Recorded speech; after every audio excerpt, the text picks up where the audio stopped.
All right, this is One Last Midnight, and welcome back to another game review. Today, we're going to look at Legend of Keepers Protocol. Now, it's an indie game. It's an RPG strategy roguelike game developed by a company called Goblin Studio.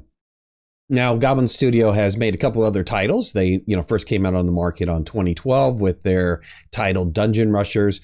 They're based in France, and they just released Robothorium, I believe is the name of the title, in 2018.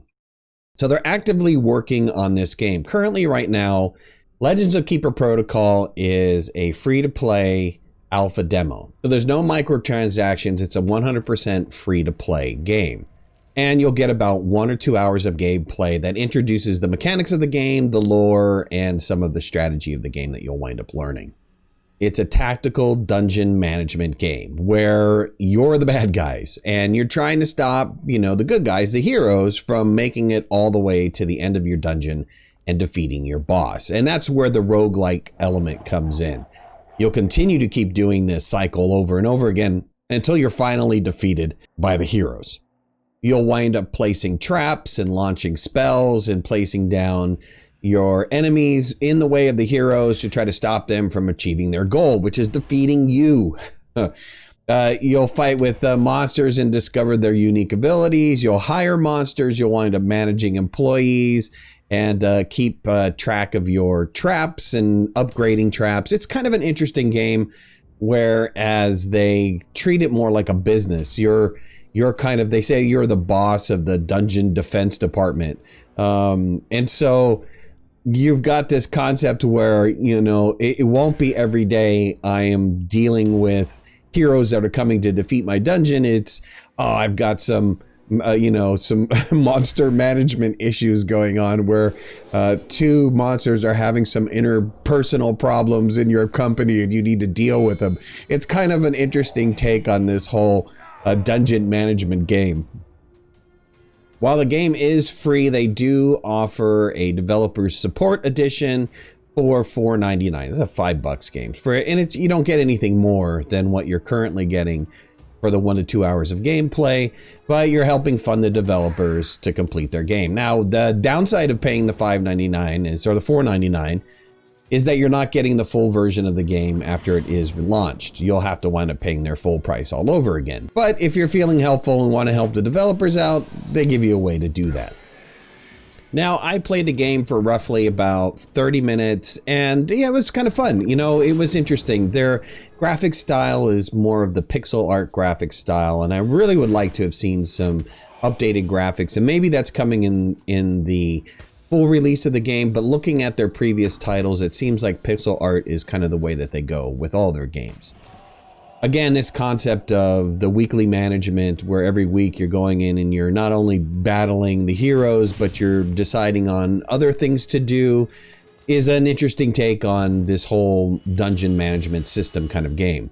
I can remember back in the 90s where they had I believe it was Dungeon Keeper, where you're setting up a dungeon, you're digging out a dungeon, you're setting up traps, and then, the good guys would kind of rush in and try to defeat everything that you set up. And then you would, rinse and repeat that whole cycle, because after they destroyed everything, you'd have to rebuild. This is kind of very similar to that, more in a side scroller type concept instead of a 3D environment. And, it does bring some interesting elements to this dungeon management system. This is not the first time a dungeon management game has come out. It's not a brand new concept, but again, they've introduced some different items to that whole genre. If Goblin Studios keeps the game relatively inexpensive, I might see myself purchasing the game. It was fun to play. I mean, for the 30 minutes that I did play it was very fun.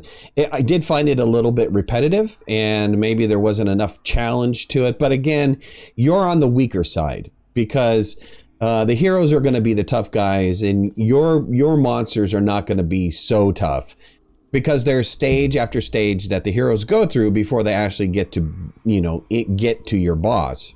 So you have this ability to defeat them during one of those stages. And what I found out is typically between the 4th and the 5th stage, I wound up defeating the heroes, unless I was taking on a group of elite heroes, and then they were making it towards the end of the game and came very close in defeating my boss. You know, since the game is free, I highly recommend you guys check it out and just play the hour or 2 hours and you know, let me know what you think about the game. You know, I found the game interesting. I would probably not rush out to purchase it. I would like to see a lot of changes to the mechanics of the game. Like I said, it gets a little bit repetitive at a particular point.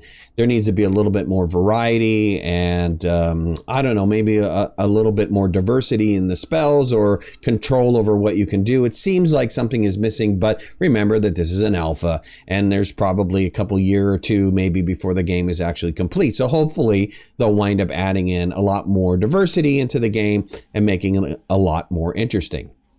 Okay, so that was it for my review of Legend of the Keepers Prologue.